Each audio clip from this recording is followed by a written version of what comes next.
Good evening, everyone. Let's get started with the first one. The first word is efface. It is basically verb. It means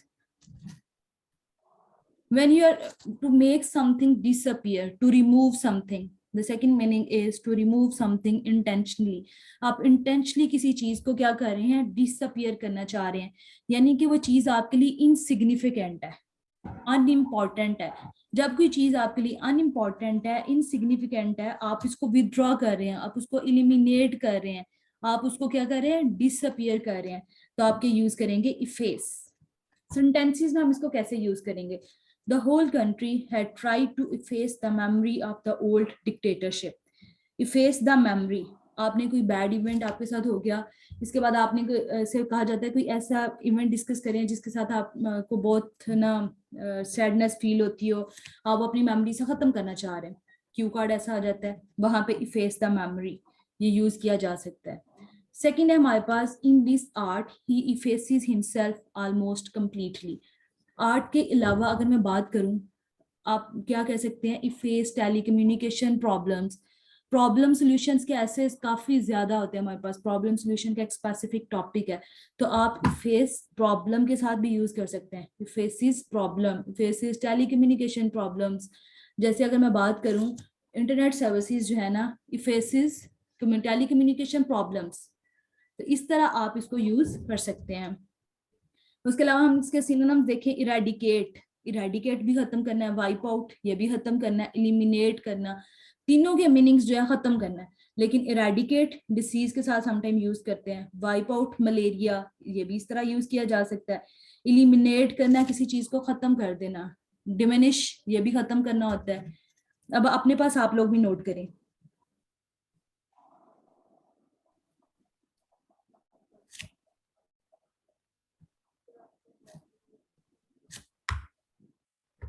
आज का first word था हमारे पास efface. Efface basically क्या है, verb है। इसको हम कैसे यूज करते हैं, किसी चीज को एलिमिनेट करना, डिमोलिश, डिमिनिश,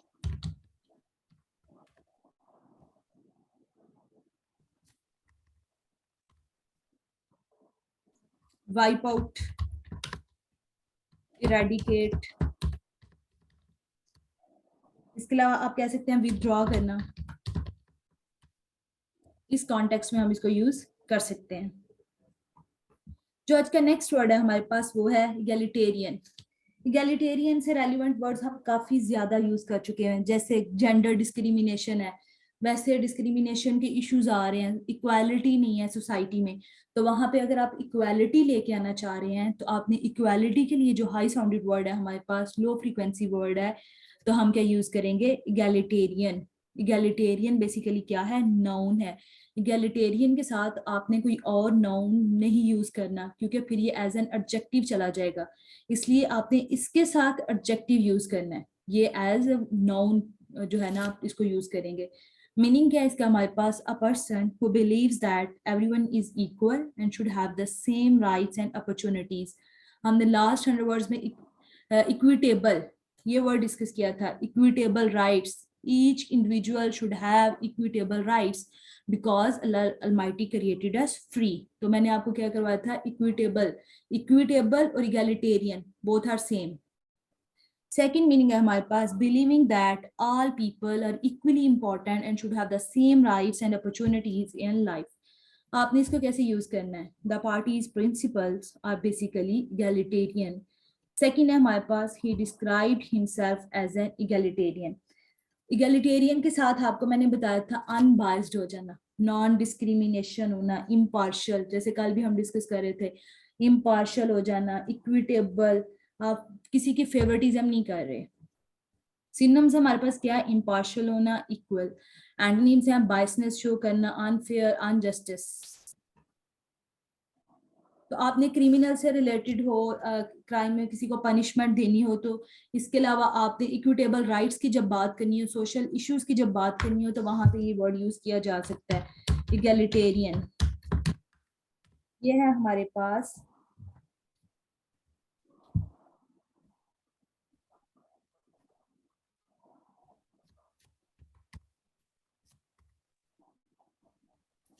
egalitarian, ये वर्क करता है एज अ नाउन। इसका क्या मतलब है? इम्पार्शियल होना, अनबाइस्ड। इसके अलावा आप कह सकते हैं नॉन डिस्क्रिमिनेशन,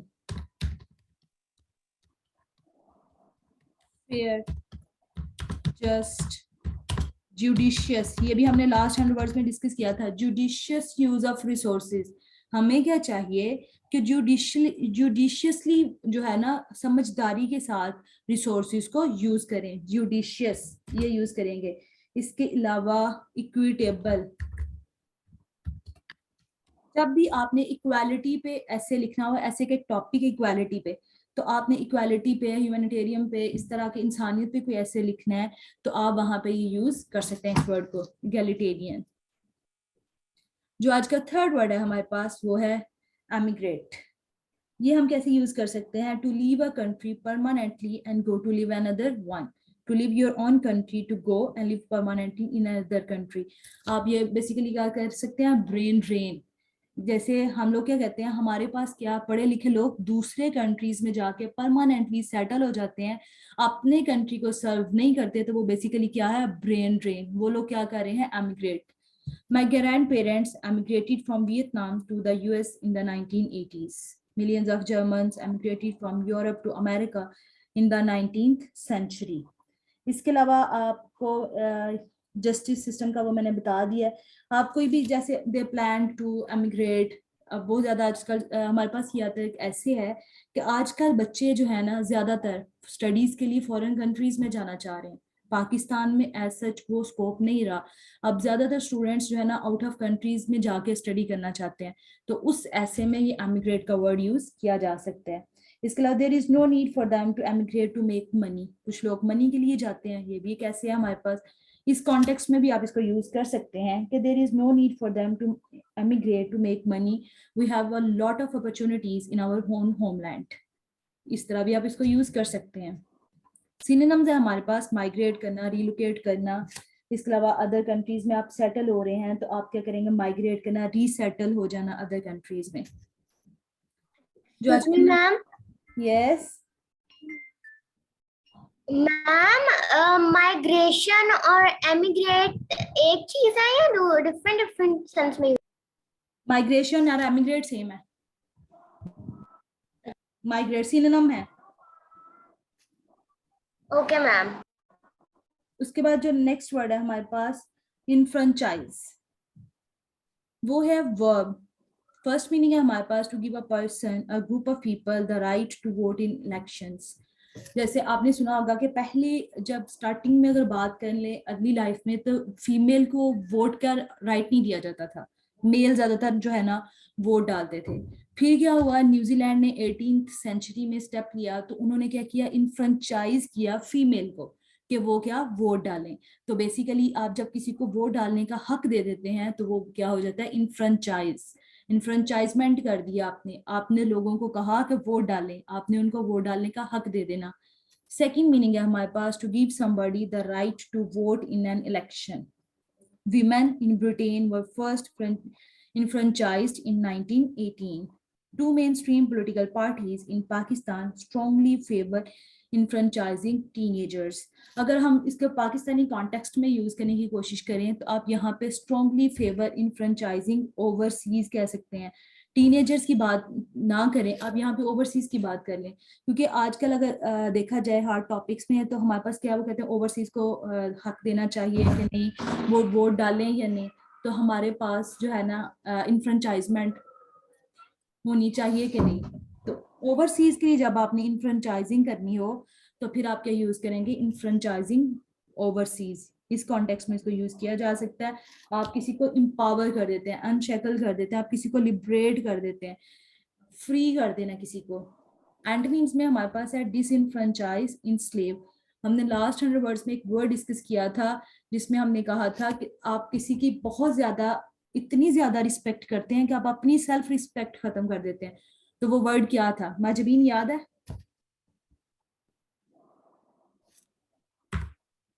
मैम वो वर्ड था सर्वाइल। Good, servile. वो बेसिकली वर्ड था सर्वाइल, वो इसके एंटोनिम में हम यूज कर सकते हैं। आपको एक चीज और बताऊं, आयल्स में इस चीज को अवॉइड करें।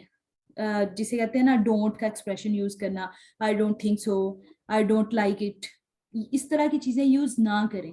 उसकी बजाय आप एंटोनिम्स यूज करें, I disagree, I dislike, I don't fancy that. इस तरह ना थोड़े से उसको एंटोनिम्स में लेके आए। तो इस तरह के छोटे मोटे एक्सप्रेशंस जो कॉमनली यूज होते हैं ना वो ना यूज करें। मैं ये नहीं कहती कि आप डिफिकल्ट वर्ड्स यूज करें, आप डिफिकल्ट वर्ड्स ना यूज करें, आप अनकॉमन जो वर्ड का यूज है ना वो करने की कोशिश करें। इनफ्रेंचाइज आज का फोर्थ वर्ड था हमारे पास, इनफ्रेंचाइज। ये क्या है? बेसिकली वर्ब है। आपने क्या कर दिया, किसी को राइट दे दिया वोट का, तो क्या कहते हैं, किसी को फ्री कर देना, गुलामी से आजाद कर देना। आपने क्या किया, एम्पावर कर दिया। आपने किसी को रिलीज कर देना, आजादी दे देना, उसको न्यूट्रलाइज कर देना, अनचेन कर देना, बाउंड ना करना। आपने उसके जिसे कहते हैं ना आजाद कर दिया है हर तरह से कि आप अपनी जो सर्विसेज हैं आप अपनी मर्जी से अपना काम कर सकते हैं। यहाँ तक कोई क्वेश्चन है तो आप पूछें। मच ठीक है स्टूडेंट्स, इंशाल्लाह फिर बाकी डिस्कशन कल करते हैं। आप लोग अपने पास ये वर्ड्स मस्ट नोट कीजिएगा, मैं आपसे बार बार ये कह रही हूँ। और जब राइटिंग करें तो इनको यूज करने की कोशिश करें, स्पीकिंग करें तो तब भी कोशिश करें कोई एक वर्ड अगर आप यूज कर सकते हैं उसके सेंटेंसेस बना सकते हैं तो वेल एंड गुड, उनको थोड़ा थोड़ा फ्रेजेस में याद करें। बाकी अगर कोई क्वेश्चन हुआ तो इंशाल्लाह कल की क्लास में डिस्कस करते हैं। टिल देन टेक केयर, अल्लाह हाफिज। अल्लाह हाफिज मैम।